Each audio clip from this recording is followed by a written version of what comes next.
Assalamu alaikum masu sauraro, barkanmu da warhaka, barkanmu da sake saduwa da ku a cikin wani sabon shiri mai suna duniyar labaran Kannywood. Har ila yau dai, mun tawo muku da wani sabon bidiyo ko kuma mu ce sababbi domin jaruman da zamu nuna muku a yau ba wai ɗaya ba ba wai biyu ba har guda 4. To, kada dai ka manta, kada dai ki manta, idan kai ko ke ba uwa ce a wannan tasha ta mai farin jini, muna so ku danna mana subscribe da kuma alamar ƙararrawar sanarwa ta yadda za a rinka sanar da ku da zarar mun daura. To, masu sauraro, dama Hausawa suna cewa magana a bakin mai ita ta fi daɗi.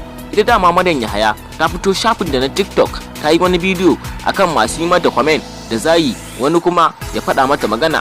Ta fito ta ce ita idan har ka zage ta ma ba za ta jawo shi ba. Yanzu za mu kai ku ga bidiyon kamar haka.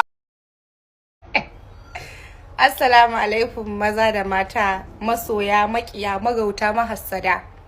Da fatan kowa yana lafiya, ina wa kowa fatan alkhairi. To ni dan ka zage ni sai ka zagi wa? Uwarka ka zaga ko kuma ubanka? Rama zagi, in kowa ya zagi a kasuwa ai ya san da wanda yake.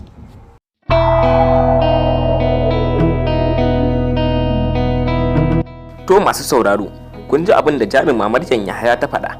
Duka dai ba tare da bata lokaci ba, za mu kai ga bidiyon shauran jaruman, ko kuma mu ce yadda suke cashe rawarsu ba ruwansu, ba sa tunanin kowa, su kadai suna cashe rawarsu. Ga mu nan za mu kai ku ga bidiyon kamar haka.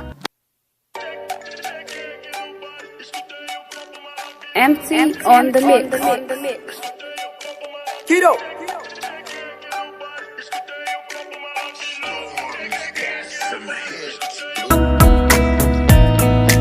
To masu sauraro, duka dai a nan muka kawo ƙarshen shirin namu na yau. Muke cewa ku haɗu da mu a wani shirin na gaba. Amma kafin nan, idan har kai ko ke ba uwa ce a wannan tasha ta mai farin jini, muna so ku danna mana subscribe da kuma alamar ƙararrawar sanarwa ta yadda za a dinga sanar da kai da zarar mun ɗaura. Mun gode.